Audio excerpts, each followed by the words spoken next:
Human.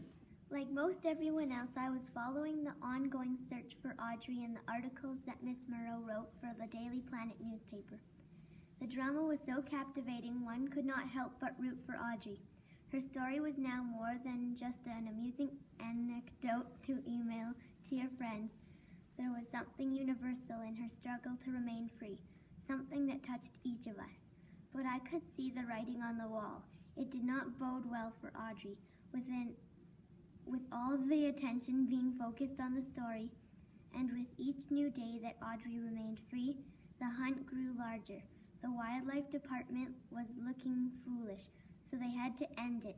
They wanted the story dead. In the meantime, I began making inquiries. Glenn. Human. Oh yes, we were kept well informed regarding the Audrey caper as it progressed. I was in touch with Casey and the folks at Daisy Dream through daily phone calls. However, my youngest daughter, Elsbeth, was particularly caught up in the story as told by that Daily Planet reporter, who seemed intent on turning Audrey into some kind of folk hero. Elsbeth insisted on reading every news report out loud at the dinner table, and the way Roy, her horse, was regularly sticking his head in through the kitchen window each evening, you'd think he was trying to catch the latest information about Audrey, too. I'm joking, of course, but on several occasions I did find that a bunch of animals had gathered beside Roy near the window, something that I had not seen before or since. Strange days. Must have been that full moon. I would say that by the end of the week the phone was ringing non-stop.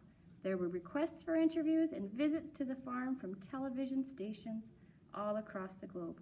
I said no, of course. It would have been too disruptive. Humphrey. Human.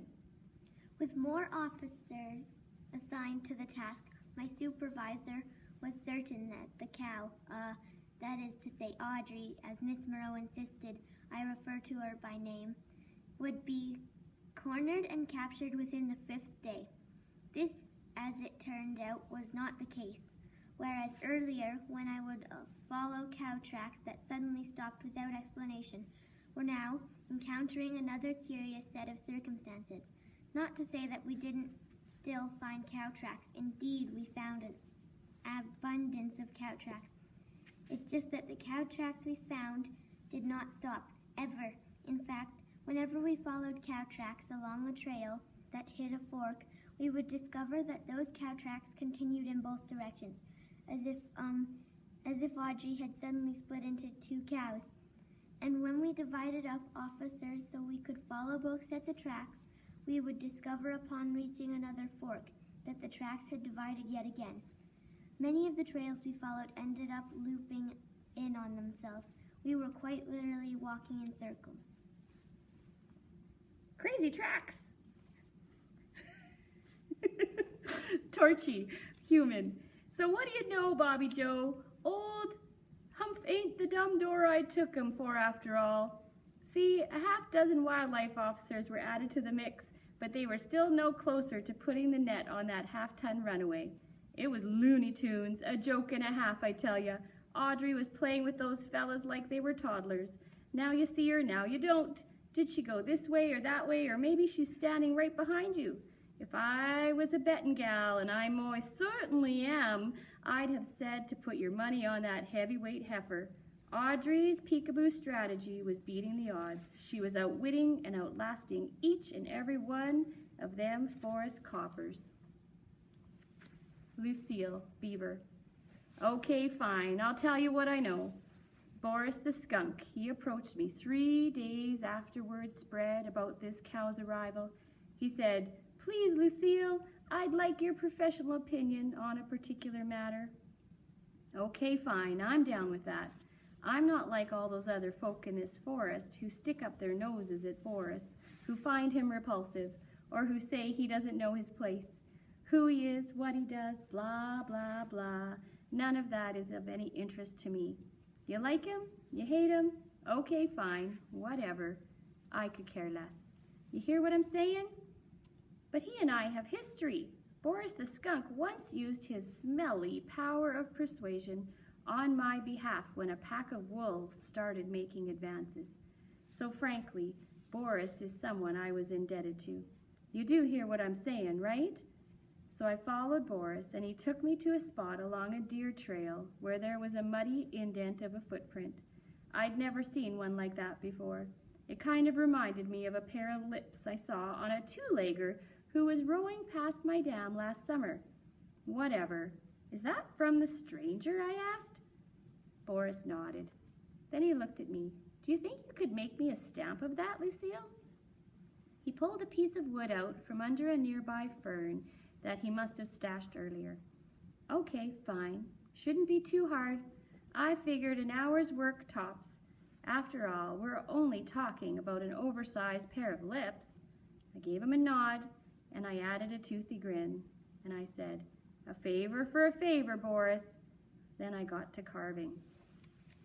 Boris, skunk. Lucille is a master carver. I respect her work, and to judge the quality, you need only to consider how long the two-leggers chased the phantom cow around the forest. I admit, it was a lot of effort on my part, inventing a record of where Audrey might have been roaming, but that's all right. Old Boris doesn't sleep as well as he used to. I had time. Now, the two-leggers were one thing. Claudette was another. I heard her screeches and growls echo through the woods. That fifth night, I feared the worst for Audrey, but when I checked on her, I was relieved to see she was fine, although shaken.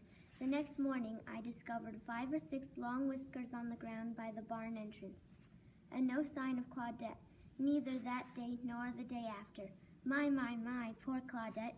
It would seem that her first encounter with a vicious Charlet didn't go as well as she hoped. Claudette was licking her wounds, but I knew she'd be back and angry. Doris, dear.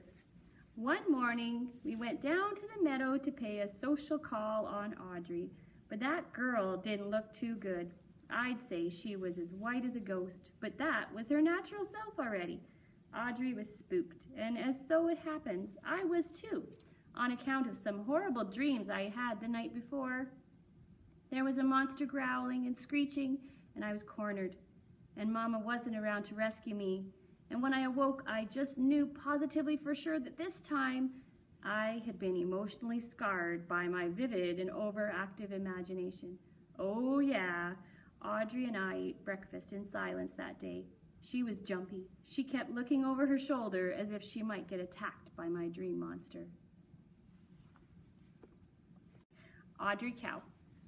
How my emotions swung like a pendulum during my time in the forest, from the euphoria of escape to hopeless despair, then to happy optimism, and back to unsettling fear. This was not the me that I knew and depended on. I was never so changeable, so erratic back at Bittersweet Farm. Perhaps I was a dreamer, but at my core, I was solid. The truth was that after my midnight encounter with the velvet-voiced beast, I was quite simply unnerved. I was afraid of my own shadow. I began to have doubts about Yvonne of Bavaria's existence.